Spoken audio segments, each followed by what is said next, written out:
premier qui rigole de mon bonnet, bah, eh ben, il rigole, ou il a rigolé plutôt. Alors là, il fait mauvais. On n'a jamais vu un automne aussi pluvieux. Plus que pluvieux d'ailleurs. T'as l'impression qu'il y a 2 saisons en fait. Tu sais, c'est un peu comme ces pays pauvres. Ils sont tellement pauvres qu'ils ont que 2 saisons au lieu de 4. Genre saison de la pluie et saison de la sécheresse. Mais là, on a eu un automne très pluvieux qui m'a empêché de me promener dans la ville. Moi, j'aime bien me promener. Hein. Pédibus, comme ils disent. Et au bout d'un moment, on en a marre de la pluie. Donc, je pense fonder un mouvement, les Kawaii bleus.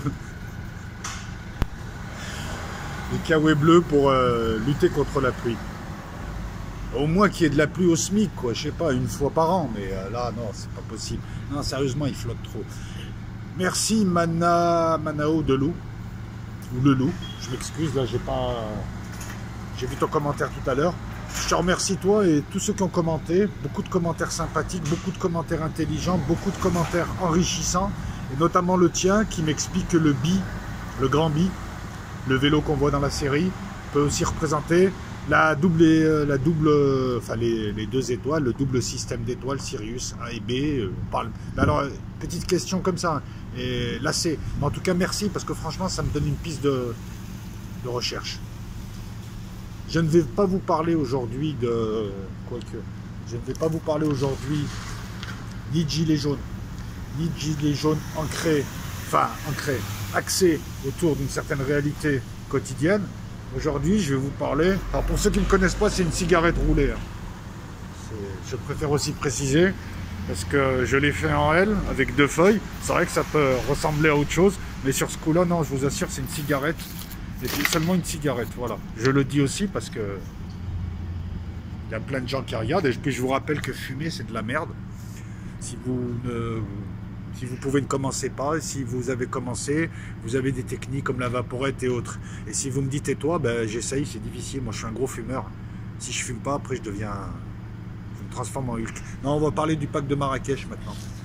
Voilà, la petite intro est passée. C'est un pacte qui a été adopté le 10 et le 11 décembre. Pas dans l'indifférence générale. Alors eux, ils espéraient, je sais pas s'ils espéraient ça lorsqu'ils ont prévu la signature, mais en tout cas en décembre, bizarre, hein, pas loin des fêtes de Noël, le 10 ça fait bizarre. Je vous demande un instant. Donnez pièce, moi roumain monsieur, bébé malade de Roumanie, donnez-moi argent. Argent bébé malade, moi roumain, moi pas travailler. Voilà. Non, j'espère que tu n'es pas sur ma vidéo, sinon je te floute, t'inquiète. Moi, j'ai décidé de superviser un petit peu tous les travaux. Je vous laisse, hein, je vous regarde de loin en loin, jusqu'au café, quoi. Bon, allez, reprenons. Donc, pacte de Marrakech, c'est le pacte mondial pour des migrations sûres. On parle de migration, de mouvement de population, à ne pas confondre avec d'autres types de déplacements. Et on parle de migration régulière. Il y a aussi une migration économique irrégulière. Alors on parle de migration, mais il peut y avoir les réfugiés. C'est une autre catégorie. Et parmi les migrants, tu as les migrants qui sont en danger ou qui ont un problème, migrants climatiques par exemple. Et tu as les migrants économiques. Les migrants climatiques, les migrants politiques qui n'ont pas encore obtenu le statut de réfugié à l'OFPRA, donc sont dans la catégorie migrants. Je vous dis ça de manière à ce qu'on sache de quoi on parle. Quant aux autres, migrants économiques, alors les réfugiés on n'en parle pas parce qu'il y a des conventions, migrants économiques et migrants climatiques et tous les migrants sont inclus dans ce pacte. Alors, c'est un pacte mondial pour des migrations sûres, ordonnées et régulières, c'est un accord. Je ne vais pas vous faire un cours de droit, mais vous avez différents actes juridiques, l'accord, la résolution, à ce niveau-là, au niveau international. Je ne suis pas très féru de droit international, je connais plus le droit interne, le droit positif français, comme on dit, mais il y a une hiérarchisation des accords, certains sont contraignants, d'autres pas, et c'est très important, vous savez, en droit, s'il y a des subdivisions, s'il y a des précisions, si on joue sur le détail, c'est que ça produit des effets juridiques différents, selon. Là, ce n'est pas un accord contraignant, mais, et on va y venir à ça. Donc, il a été adopté en juillet 2018. Voilà, vous avez une procédure d'adoption par l'ensemble des États membres. par l'ensemble des États membres de l'ONU. Il a été adopté, mais ensuite il faut l'introduire dans le droit national de chaque pays. Et voilà pourquoi il y a eu ce pacte. Le terme pacte est important, hein. On n'a pas mis accord, on n'a pas mis traité, hein, parce que ça aurait produit des résultats juridiques différents quant à l'exécution. Un traité, une fois qu'il s'applique, qu'il soit bilatéral ou synalagmatique, une fois qu'il s'applique, il est contraignant. Là, on parle de pacte, déclaration d'intention. Donc, il a été adopté par l'ensemble des États membres de l'Organisation des Nations Unies. Il a été formellement approuvé. C'est ça qui est marrant. Il n'a été formellement approuvé que par 159 États le 10 décembre, lors d'une conférence intergouvernementale à Marrakech. Voilà pourquoi on l'appelle le pacte de Marrakech, mais en fait son véritable nom. Oui, et il doit être ratifié le 19 à New York. Une procédure en 3 étapes. D'abord des chefs d'État qui se réunissent ou leurs représentants. Ensuite, non, c'est d'abord leurs représentants qui discutent, ensuite les chefs d'État qui approuvent. Et la ratification. Ouais, ça fera 3 cocktails, quoi. Non, parce que là, c'est un peu poussé. D'habitude, c'est en deux phases. Une phase préparatoire où on décide et la phase où les chefs d'État se retrouvent et signent et puis freinent la photo. Bon, là, ils rajoutent une 3e phase, ratification à New York, au siège de l'ONU. Ok, ils ont voulu le faire spectaculaire. C'est marrant pour quelque chose qui n'est pas contraignant, c'est rien du tout. Non, vous inquiétez pas, ça va rien bouleverser.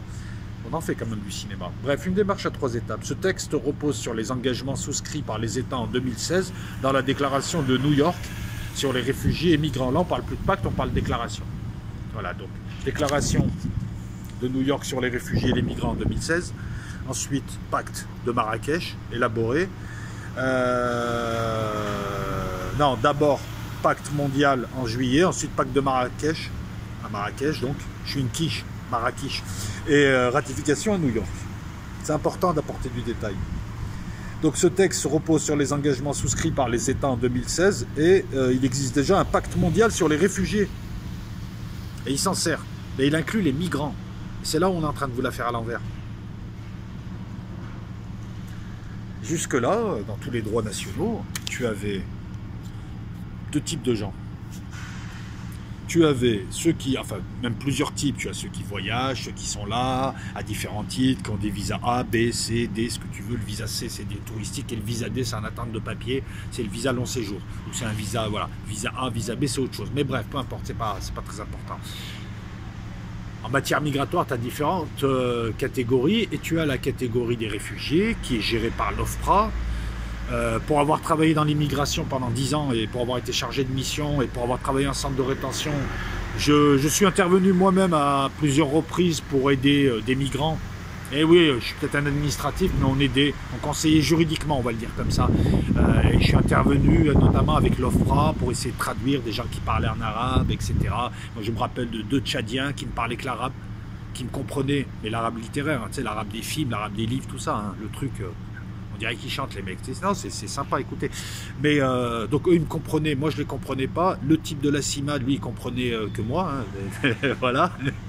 Et il fallait monter une demande d'asile. Ça c'est les demandeurs d'asile, les réfugiés. Les réfugiés ce sont des gens qui, ben, je vous la fais triviale, c'est des types, c'est chaud pour leurs fesses, il faut qu'ils se barrent de leur pays, il faut qu'ils se barrent de la zone et il faut qu'ils fuient. Donc les États ont des obligations à l'égard des réfugiés, de les accueillir, de traiter leurs demandes. Si tu leur donnes un statut de réfugié, ils ne peuvent plus retourner à l'endroit où ils étaient en danger, parce que s'ils y retournent, c'est qu'ils ne sont pas réfugiés. Ils peuvent travailler en France, tout ça. Moi, les réfugiés, j'en parle pas.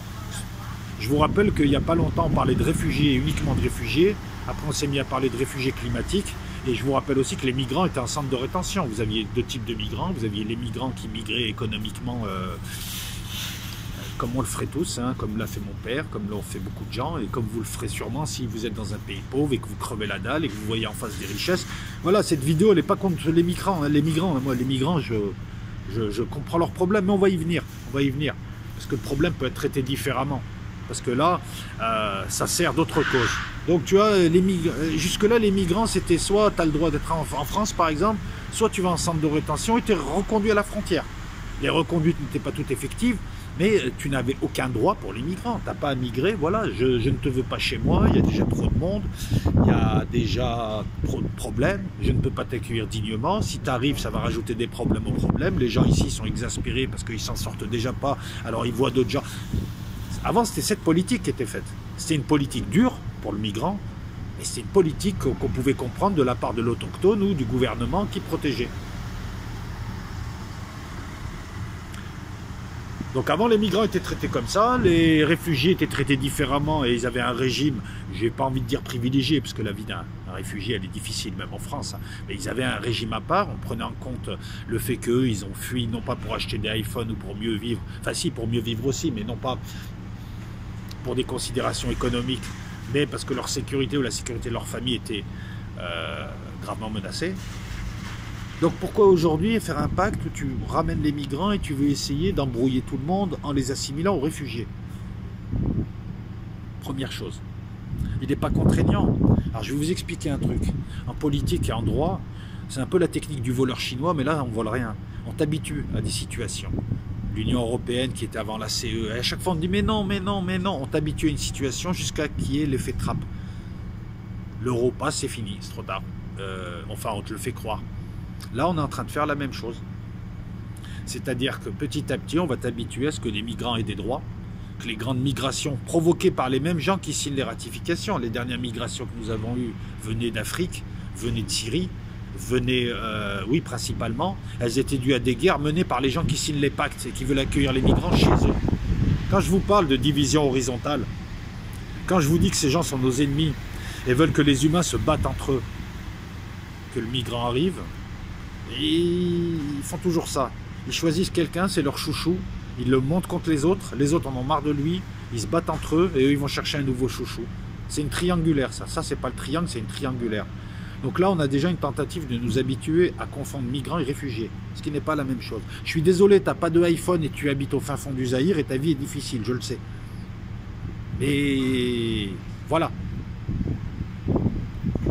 Quoique l'exemple est mal choisi là encore une fois, parce qu'au Zaïre, il y a beaucoup de réfugiés politiques. Mais enfin, tu habites dans un pays X, tu n'as pas la chance d'habiter là où j'habite, et tu n'as pas les opportunités que j'ai, je suis désolé, c'est la vie. Mais on ne peut pas laisser rentrer tout le monde, parce que le problème, il ne sera pas résolu.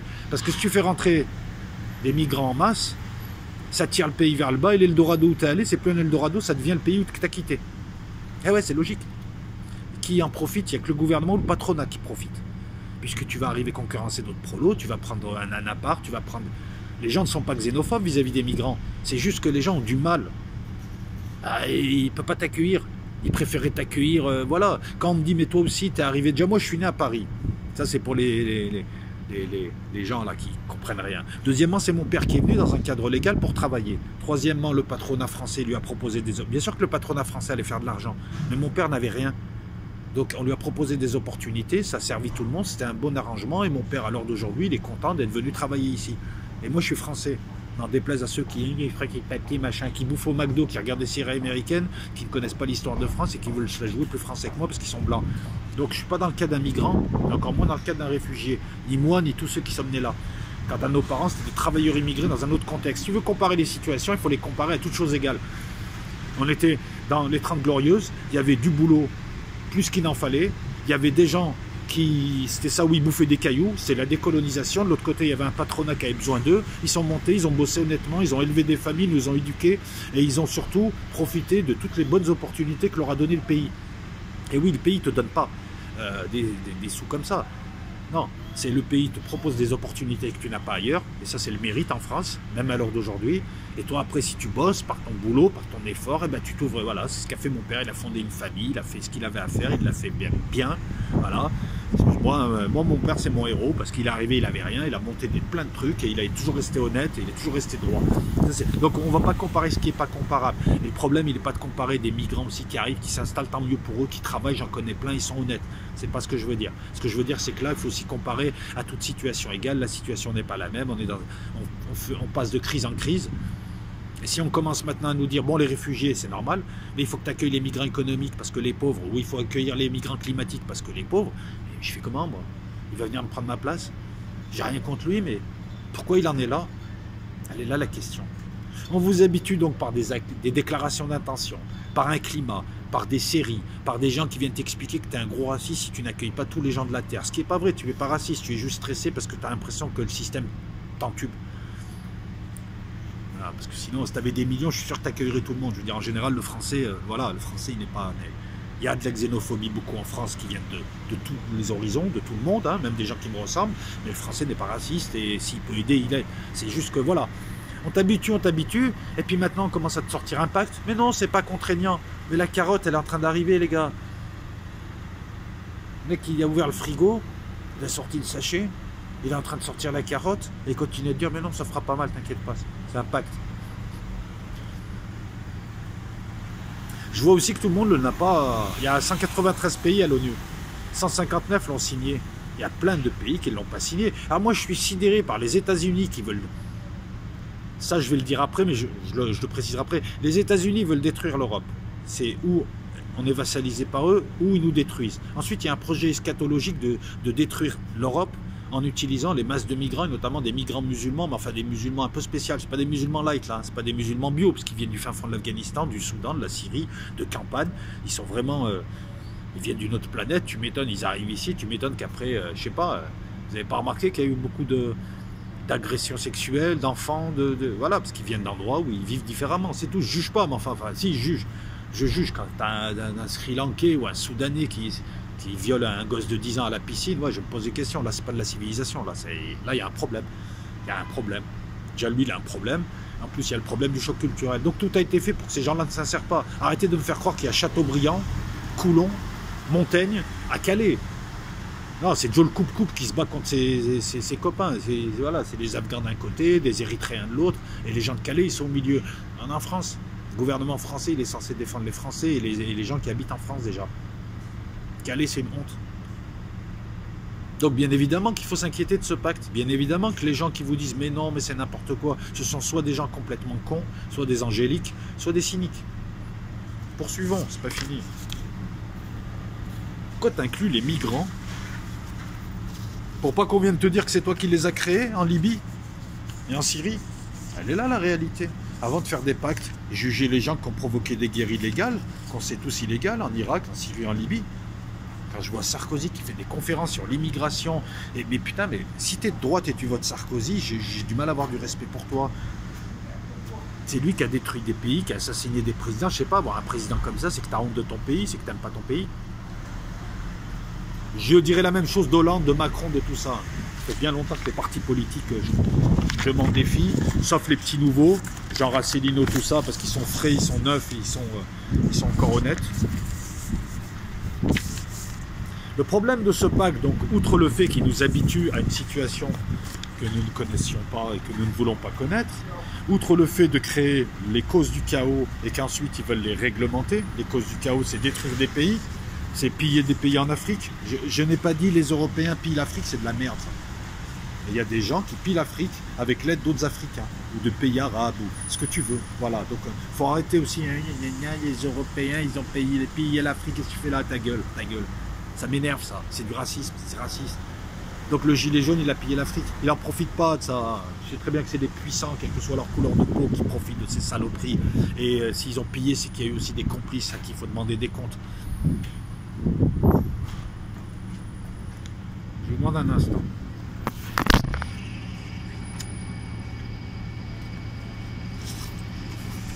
Ouais, je suis là. Hein. Allez, lumière. Chut.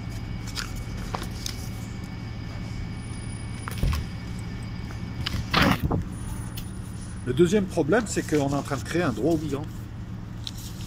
Et qu'on veut gérer quelque chose qui appartient à la souveraineté. C'est encore l'un des rares éléments de souveraineté, et quoique, c'est décider de la politique migratoire nationale. Et là, on a un pacte fait signé, approuvé par 159 pays. Tous les pays malins. Alors les USA, ils ont un immense territoire qui ne leur appartient pas, parce qu'un tiers appartient au Mexique, un tiers appartient à la Louisiane, à la France, et le reste aux Indiens. Et eux, par contre, accueillent personne. C'est comme l'Australie, hein, je veux dire, l'Australie, les Australiens qui sont très racistes. Et ils n'aiment pas les Français, quelle que soit ta couleur de peau.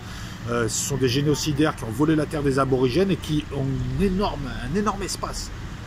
Mais ils veulent accueillir personne. Ils volent les terres des autres et ils accueillent personne. C'est comme Trump qui refuse aux Mexicains d'arriver dans le sud des USA. Un tiers du Mexique, enfin le sud des USA, c'est mexicain. Il y a encore 100 ans, c'était mexicain. Il y a 150 ans, ce qui à l'échelle de l'histoire est rien. Et ce type-là ne veut pas de migrants, mais lui, il va piquer les terres des gens. Bon, ben, les Mexicains sont malins, ils sont en train de récupérer le sud des USA, la Californie, Miami, par le ventre. Ils ont bien raison, ça, eux. Les Américains se sont arrogés.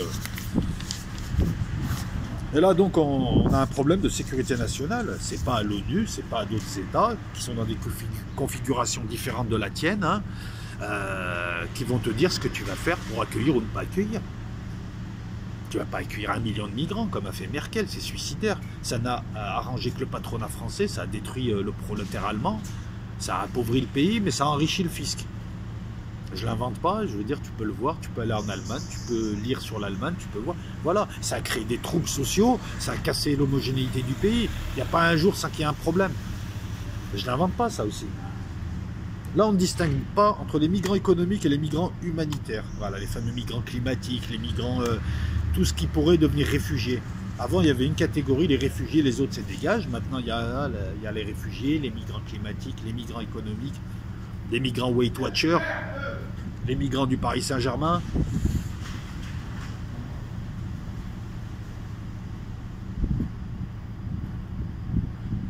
Je veille, ne vous inquiétez pas, je veille, ça doit être quelqu'un qui râle. Par contre, le plan, il élude. Les questions climatiques provoquées par les pays industrialisés, tous, sans exception, qu'ils soient du nord ou du sud, hein, je pense même qu'on pollue plus dans le sud, puisque dans le nord, on en prend conscience, plus tu montes au nord, plus il y a une conscience écologique, hein, donc tu vas pas me dire, hey, c'est les Européens qui polluent dans le monde, non, non. Les Chinois, par exemple, on s'en prend jamais aux Chinois, alors que les Chinois... Excusez-moi, je vais faire un aparté pour vous montrer que moi j'essaye d'être honnête et que beaucoup de gens sont dans l'esprit bipartisan. Quand Trump est derrière MBS, ça, je sais que ça n'a rien à voir, mais vous allez voir, quand Trump est derrière MBS, où les Européens soutiennent MBS, on les insulte, on les critique, et quand par contre Poutine check la main de MBS, je vous entends pas. Moi ça me pose problème, hein. Pourquoi je critiquerais Trump et pourquoi je critiquerais pas Poutine? Parce que moi, ce que je critique, c'est pas ce qu'ils sont. Je critique ce qu'ils font.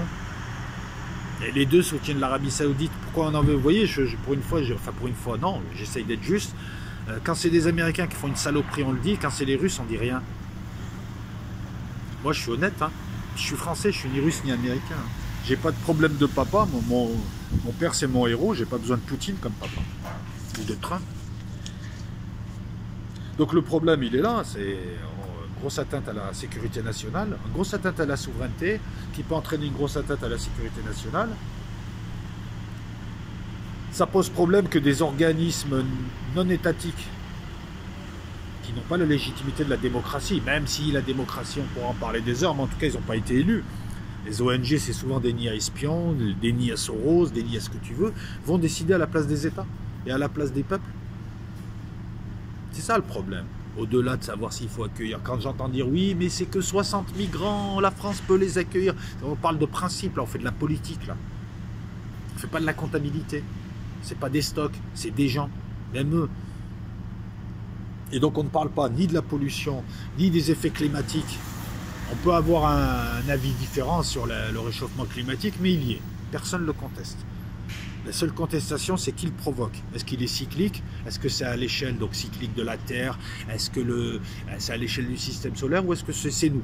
Certains te disent que l'homme n'a pas d'impact sur la pollution, sur le réchauffement climatique. Par contre, l'homme a un impact sur la pollution locale. Hein. Quand tu pollues ton bord de mer ou quand tu pollues une rivière, c'est l'homme. Là, on est d'accord. On ne parle pas de ça, on parle de réchauffement climatique. Pareil, c'est les gens qui me disaient, mais il fait de plus en plus froid. Le réchauffement climatique, ça indique des températures. C'est une moyenne. La moyenne monte. Ça veut dire qu'on peut avoir, je sais pas, au printemps, on peut avoir 10 et l'été, on peut avoir 50. C'est pas que tout va aller vers le plus chaud. Si, au bout d'un moment, la moyenne fera, sur 10 ans ou 15 ans, fera que la Terre se réchauffe d'1 ou 2 ou 3 degrés, ce qui est énorme. Mais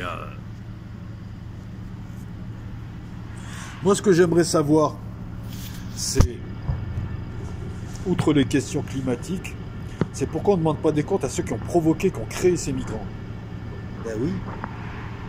Tu as des pays comme l'Algérie, comme beaucoup de pays de l'Est, qui te disent, nous, on a un problème, nous. Nous, on parlait de développement durable, on parlait de fixer les gens chez eux, on parlait de régler le problème véritablement, on parlait de meilleure répartition de richesses, on parlait de coopération sud-sud. Et vous, en fait, non. Vous avez accepté qu'il y ait la merde, que vous foutez en Afrique notamment, vos armées, vos services de renseignement et vos terroristes, Alors ça, c'est moi qui le rajoute, parce que diplomatiquement, ça se dit pas. Et maintenant, vous nous imposez un effet, et vous cherchez comment le gérer. Non, ça marche pas. L'ONU n'a aucun poids, c'est un gang de 5 pays qui tient le monde et qui décide de criminaliser un type comme Assad, de raconter des conneries avec l'aide de tout le système, qui décide pour nous. L'ONU n'a plus... La seule légitimité de l'ONU, c'est que eux détruisent et l'ONU arrive derrière et refinance derrière, avec ton argent, avec l'argent des peuples. Et on leur demande jamais des comptes. Il y a eu des guerres illégitimes. Tout le monde les connaît. Pourquoi ces gens ne sont pas... Tu sais, quand tu as un système juridique international, il faut une police internationale pour le faire appliquer, et il faut l'appliquer de manière impartiale. Là, c'est les braqueurs qui sont à la fois juges, braqueurs, bourreaux et autres, comme pour la Libye. Puisque la Libye, personne ne nie qu'ils ont dépassé la résolution, ils ont tué un chef d'État. À ce propos, il paraît qu'ils ont débarrassé la Libye d'un dictateur. Ben, Saif al-Islam a 90% des sondages pour lui en Libye. Et il va revenir au pouvoir. Vous voyez qu'on raconte des bêtises. En plus, nous, on nous a raconté des bêtises. Bachar el-Assad gaze son peuple. Il est en train de libérer le pays. Je connais bien mieux la Syrie que toi. Si tu regardes la télé, ne viens pas me raconter qu'il gazerait son peuple.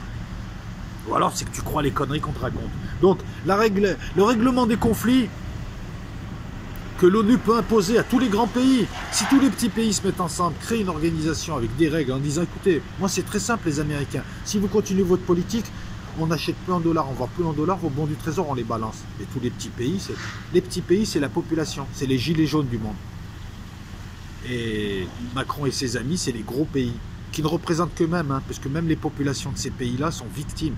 On est victime en France, on est victime aux USA, on est victime. Ce qu'il y a, c'est qu'on a une conscience politique dans certains pays, et aux USA, on est content de bosser dans 3 boulots différents dans la journée sans avoir de mutuelle. Bon, ça c'est leur choix. Il paraît que si tu as une mutuelle, tu es communiste. Mentalité américaine. Bon, en même temps, ils font ce qu'ils veulent chez eux, enfin chez eux, chez les Mexicains. Bah ouais, donc, on ne met pas l'accent sur le règlement des conflits, sur le développement durable et sur la fixation des gens chez eux par l'amélioration de l'économie. On fait semblant de faire la charité à l'Afrique. Alors, c'est pas vrai. On donne à un copain dictateur et il va nous rendre la moitié de ce qu'on lui a donné. Et on sait très bien que ça ne va pas développer le pays. Voilà pourquoi je parle de complicité franco-africaine à haut niveau pour piller les Africains d'un côté et les Français de l'autre. Hein, même si c'est les Africains qui en prennent le plus. Voilà pourquoi les Français et les Africains. Voilà, essayez de vous comprendre et de discuter, c'est ce que vous faites déjà. Et de savoir que c'est là-haut. Quand tu as une guerre Serbie, par exemple Serbie, Kosovo, tout ça, tu crois que par exemple les puissants serbes, les puissants kosovars, ils bouffent entre eux. Pendant la guerre en Bosnie, la mafia bosniaque bossait avec la mafia serbe. Il n'y a que les peuples qui se battent. C'est qui a dit lors de la Première Guerre mondiale que la guerre c'était des pauvres qui ne se connaissaient pas, qui se battaient entre eux, pour des riches qui se connaissent et qui ne se battent pas entre eux. Non mais c'est vrai quoi. Si ces gens-là veulent des guerres, ils ont qu'à faire du sport et s'affronter entre eux. Tiens, t'aimes pas Poutine? Bah va, tu fais un combat de boxe contre Poutine. Tu n'aimes pas mais bah tu l'affrontes en quelque chose. Mais pourquoi t'entraînes des peuples? Moi je les connais pas. Ça c'est comme les gens qui te parlent du Moyen-Orient. Lui, c'est un salaud, mais je les connais pas moi. Il y a déjà assez de gens que je n'aime pas pour. Le peuple de Marrakech, il s'en fout lui. On est passé à un nouveau stade, voilà pourquoi je vous ai parlé de voleurs chinois. Ils nous ont habitués à ce que ce soit le bordel, et maintenant ce bordel est normal. Et on doit le gérer, nous. C'est-à-dire toi, tu dois accueillir 4 types avec des machettes, 2 types qui sont habillés à l'as de pique, qui viennent du bled avec la mode du bled, 3 types qui viennent de je ne sais où, qui vont habiter en bas de chez toi. T'en auras toujours un pour courser ta fille 10 ans. Ton petit pavillon que tu as acheté après 25 ans de boulot, il vaut plus rien. Ta femme n'ose plus sortir, ta qualité de vie que tu avais déjà difficilement, bah, ils te l'ont flingué. Et si tu n'acceptes pas ça, c'est que tu es un facho. Ça, c'est comme les cons qui traitent les gilets jaunes de fachos, parce qu'il y a eu des événements. Quand tu rassembles des milliers de personnes en France, il y a toujours des petits incidents. Et traiter les gilets jaunes de fachos, les gilets jaunes, c'est le peuple français. Et tu viens en France et tu es censé être français. Enfin, je vois ça, moi je dis, si vous êtes dans les quartiers, rejoignez les gilets jaunes. Allez, allez, vous acquérez une légitimité en tant que Français aussi, hein, vous êtes là, il faut participer aux luttes sociales du peuple français, vous êtes tous Français, alors allez aider les autres Français.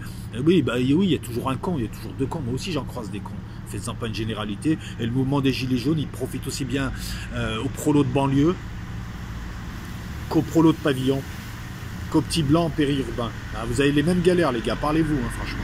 Et il n'y a pas de facho chez les Gilets jaunes, c'est pas un mouvement de facho, c'est un mouvement populaire.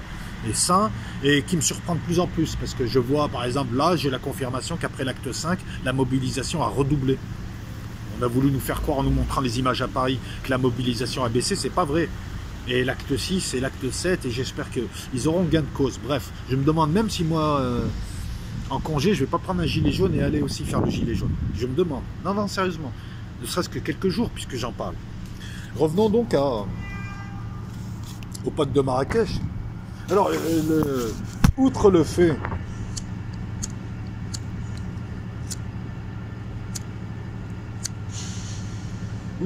que j'ai du mal à allumer la clope, outre le fait donc qu'il régularise une situation anormale, outre le fait qu'il décide finalement il ne peut rien faire en amont et qu'il faut la subir, outre le fait que c'est une atteinte à la souveraineté des peuples, outre le fait qu'il va opposer des migrants aux peuples autochtones, outre tout un tas de choses, bah, désormais, écoute, je te mets un pacte, je t'oblige à... Bah, maintenant c'est facile pour déstabiliser, je t'envoie une vague de migrants. Je vais déstabiliser un pays à droite, à gauche. Je vais demander aux ONG amis de Soro de les orienter vers chez toi. Et ils vont venir te déstabiliser. Tu seras obligé de les accepter, de les accueillir, de traiter leurs demandes, enfin de claquer des sous que tu pouvais claquer pour ton pays. Donc on pourra te déstabiliser encore plus qu'avant. On aura un outil supplémentaire. En plus de la calomnie, de la presse, des false flags, des faux rebelles, des islamistes, des ce que tu veux, des je m'en foutistes, tu auras en plus un nouvel outil pour déstabiliser les pays. Vous voyez jusqu'où ça va. En tuant Kadhafi, ils ont déstabilisé l'Europe. Ils ont déstabilisé les côtes italiennes qui accueillent des migrants depuis... Allez demander aux Italiens qui accueillent des migrants depuis X temps s'ils en ont pas marre. Pourtant, beaucoup d'Italiens sont un peu radicalisés sur la question, mais il y a de quoi, c'est normal. C'est normal qu'ils aient élu Salvini, qui fait ce qu'il dit. Il paraît que c'est du populisme. Quand tu respectes le peuple et tu essayes de faire le bien de ton peuple, tu es populiste. C'est des gens qui habitent à Paris, qui eux, ne disent même pas bonjour à l'épicier d'en bas. C'est des parasites sociaux, ces gens.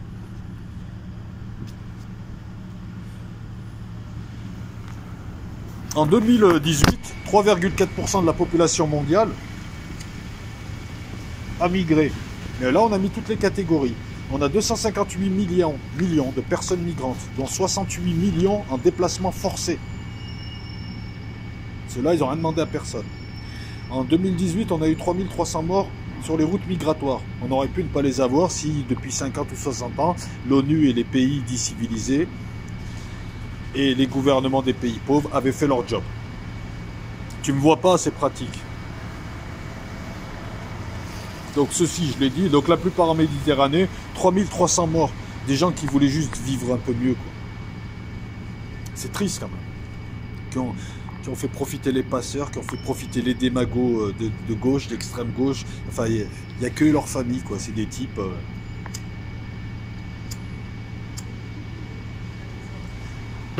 Ah, j'ai de la compassion.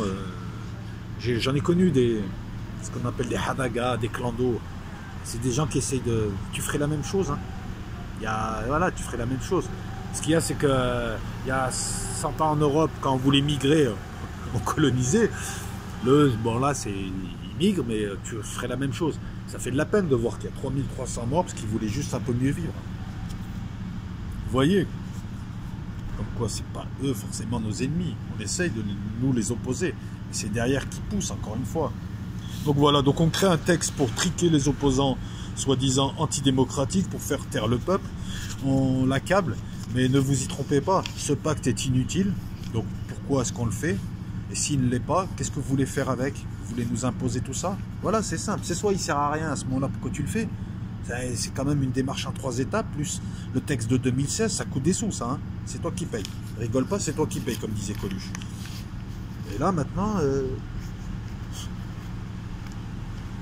Alors ce pacte prétend respecter la souveraineté des États, mais jusqu'à quand? Là, c'est une préparation de terrain. Alors, il y a des pays qui l'ont refusé. Sur ce coup-là, je vais dire du bien de tous ces pays. Les pays de l'Est l'ont refusé. Et c'est normal.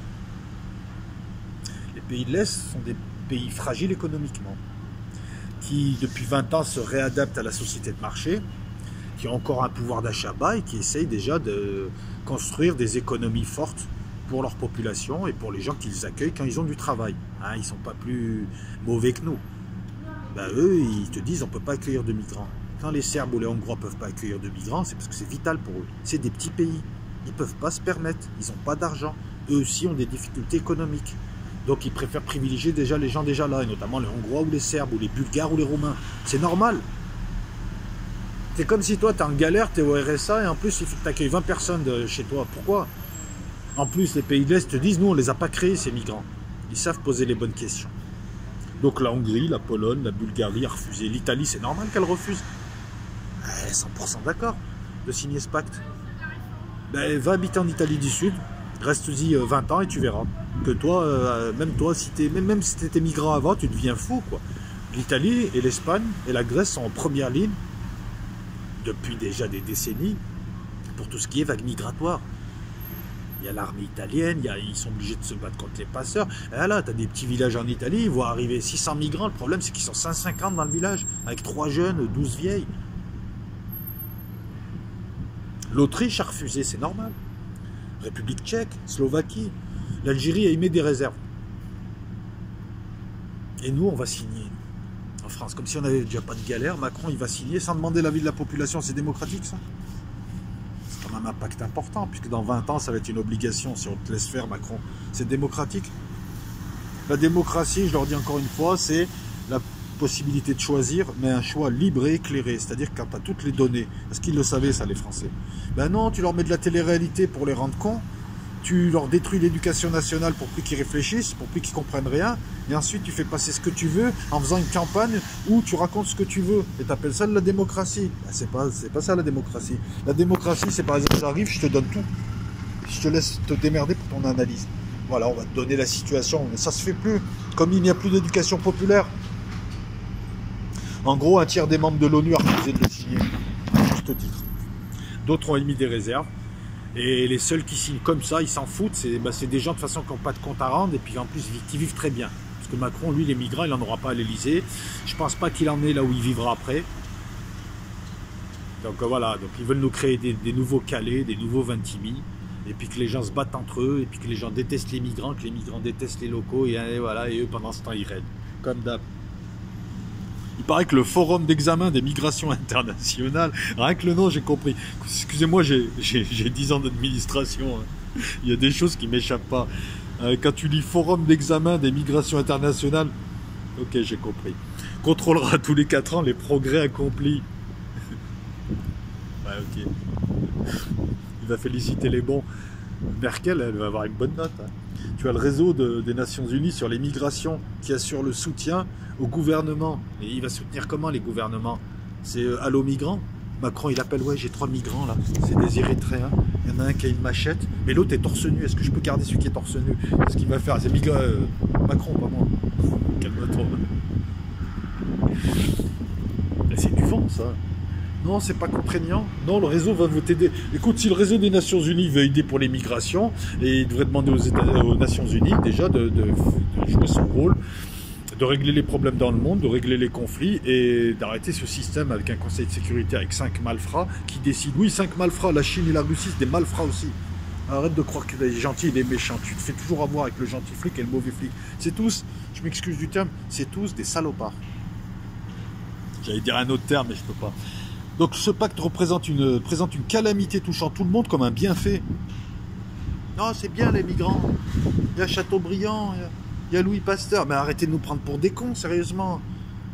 Mais même les migrants, ils te disent, arrête de me prendre pour un con, je suis pas Louis Pasteur, je suis un être humain, j'essaie de m'en sortir, j'essaie de garder une dignité, mais arrête de faire croire que je vais écrire des bouquins, que je vais améliorer le pays, je vais déjà essayer d'améliorer ma situation. Donc arrête de me faire croire que... Je savais pas, moi, que Pasteur, il était migrant. Chateaubriand... Comment il s'appelle? Mallarmé. Le nouveau Mallarmé est en train d'arriver là. Il est sur un bateau. Il passe par Vintimille. Le nouveau Mallarmé. Non mais faut. Est-ce que j'ai tout dit? Ben, en Belgique, ils ont signé pareil. Le problème, c'est qu'en Belgique, le Premier ministre ici ne demande pas l'avis à la population. Et même pas à ses alliés. Donc les nationalistes flamands lui ont dit, mais attends, tu fais quoi là? On est déjà tout petit comme pays, on n'arrive pas à s'entendre entre nous, entre Belges. Et toi, tu arrives et tu signes pour accueillir encore 500 Zaïrois et 800 Marocains. On peut pas les accueillir. On fait ce qu'on peut, mais on peut pas. Donc Charles Michel a démissionné. C'est fou quand même, ils font des trucs en cachette. Vous en aviez entendu parler en 2016 de ce pacte? Ou alors vite fait, genre un interligne. Alors, il y a du vent et je suis en extérieur, je m'en excuse. Donc, qu'est-ce que tu veux que je rajoute de plus en fait? Que le texte, c'est un texte de 41 pages? 41 pages. Avec 23 objectifs. 23, 2 divisé par 3, 6, 6, 6. Je rigole pas. C'est bon le vent. Oh! Ouais, je parle au vent. Mais à l'amende le vent aussi.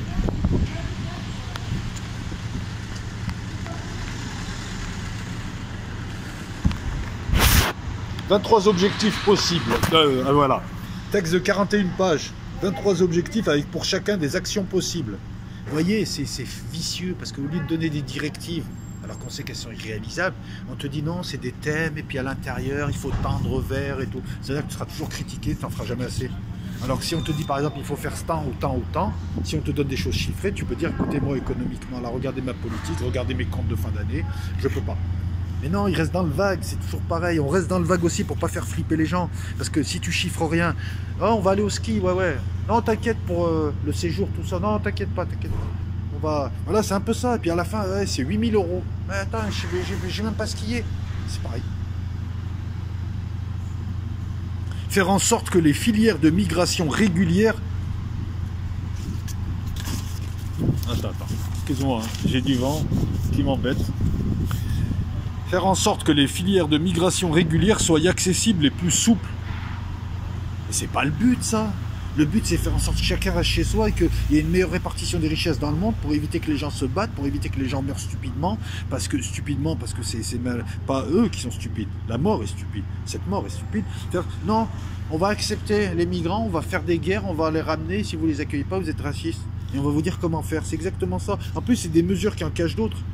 T'en as toujours une au départ, voilà, qu'on te présente inutile, pleine de bons sentiments vagues, et puis petit à petit tu verras que ça va se préciser, qu'on va fixer des choses. On va demander à ce qu'il y ait une allocation aux migrants.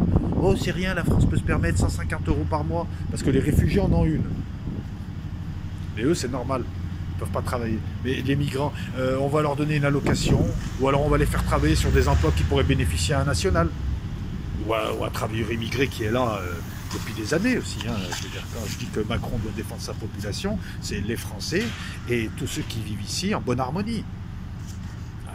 Excuse-moi, un travailleur tunisien qui est en France depuis 50 ans, voilà, il est dans la communauté nationale. Il n'est pas français, mais c'est tout comme. Surtout si c'est un bon élément, tout ça et tout. Je veux dire, voilà. Réduire les délais. Alors, l'un des moyens pour faire en sorte que les filières de migration régulière soient accessibles et plus souples, c'est faciliter l'accès aux procédures de regroupement familial. On y arrive. Ce fameux regroupement familial qui fait en sorte que maintenant il y ait des émeutes en banlieue parisienne parce que les enfants des gens qui sont arrivés, on peut arriver où sont nés ici, et qui fait que maintenant, voilà, il y a un problème de vivre ensemble. Ce fameux regroupement familial. C'est marrant, en France, on a déjà l'expérience du regroupement familial. J'en ai fait 3 ans du regroupement familial. Je donnais même l'avis aux filles à l'époque, qui s'appelait l'OMI, à la préfecture. Là, encore une fois, je ne parle pas de sujets que je ne connais pas. J'ai 10 ans d'immigration à l'OMI, qui est devenu l'OFI. J'étais chargé de mission. Là, je parle d'un sujet que je maîtrise, même si je balance comme ça sur un ton trivial. On y revient, le regroupement familial. Vous avez vu que quand on décortique rapidement, n'importe qui peut le faire, on voit tout de suite le vice, le tournevis, la feinte et la victime. C'est-à-dire moi, toi, tout le monde, même les migrants. Réduire les délais de traitement des demandes de visa et de permis pour les autorisations de travail. Déjà, améliore le fonctionnement de l'administration, règle les situations ubuesques que nous voyons tous les jours. Fait en sorte aussi que la police fasse son travail quand on pose une plainte, arrête de nous prendre pour des cons et qu'elle mette des gens qui savent lire et écrire. Hein. Je suis content de voir que partout, on voit maintenant les actes gratuits et méchants de certains policiers, hein, mais ils sont de plus en plus. Je suis content, moi je l'ai vu, de mes yeux vus, je ne me serais jamais permis d'attaquer la police. Ils vont me dire quoi? Je viens de voir, ils arrêtent un gilet jaune. Et puis en plus, sur ce coup-là, c'est sans pitié. Hein. Tu peux être blanc, noir, jaune, tu y as droit. Hein. Sur ce coup-là, on ne peut pas les accuser de racisme. Hein. Mais je viens de voir un gilet jaune se faire gazer alors qu'il parlait juste à un flic. T'as un flic qui passe derrière, qui le gaze parce qu'il avait ses vapeurs. Voilà, moi je les ai vus, et moi je m'en sors bien encore, hein, parce que je sais leur parler, je sais calmer le jeu, et je les ai vus à Marseille faire et tout. Là, revenons à nos migrants. Donc on va accélérer un petit peu. C'est un accord non contraignant qui coûte beaucoup d'argent. On te demande d'améliorer les délais de traitement du RF, on a vu ce que donne le RF, améliorer les demandes de visa et autres, mais attends, tu veux privilégier des migrants alors que tu as des gens qui demandent des visas et qui attendent des mois parce qu'ils vont se faire soigner, ou parce qu'ils ont une conférence, ou parce qu'ils ont un travail, ou parce qu'ils rejoignent leur femme. C'est toujours pareil, pourquoi tu veux privilégier les migrants? C'est ton nouveau chouchou, avant c'était les immigrés, maintenant c'est les migrants. Immigrés, migrants, il y a toujours migre, tigre, migre, vibre. C'est le bonnet, c'est pas moi. Donc voilà, accord non contraignant. L'Union européenne, c'est la spécialiste des accords non contraignants qui deviennent contraignants avec l'OTAN, puisqu'ils ont été installés dans nos esprits. Non, mais c'est très vicieux. C'est un premier, moi je l'ai appelé le premier lit juridique. Tu sais, t'arrives, c'est la première couche. Après, tout ce que tu mets va accrocher. Et puis, si quelqu'un te dit, tu dis, mais attends, regarde, il y a un pack de migrants. Ça serait stupide. Ça, je ne sais plus à quelle occasion, mais je vous jure que ça s'est fait. Ils avaient installé un truc comme ça, non contraignant, ça va me revenir. Et puis à un moment donné, ils avaient obligé les gens en disant, mais attendez, on l'a installé, il faut le rendre obligatoire, sinon ça sert à rien. C'est ce qu'on va te dire dans 20 ans. On va dire, ouais, mais on a fait un pacte, sinon pourquoi ce pacte? En plus, il y a des bons résultats. Tu vas voir le fils de Jacques Attali qui viendra dans 30 ans te parler, enfin...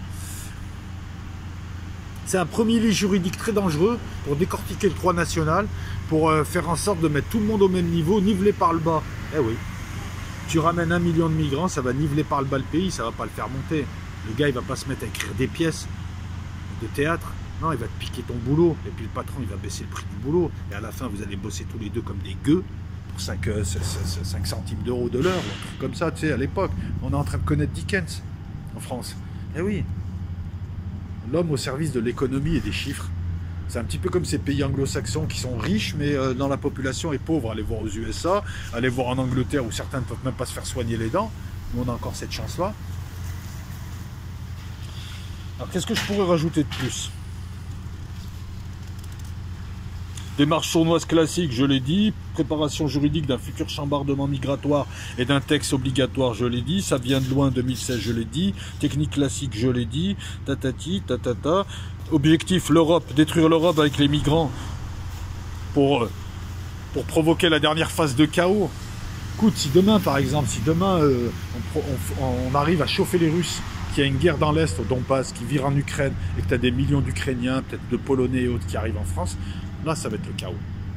Et là, je te parle d'Européens, de gens qui te ressemblent, qui ont des structures pareilles, qui ont un mode de pensée plus ou moins pareil.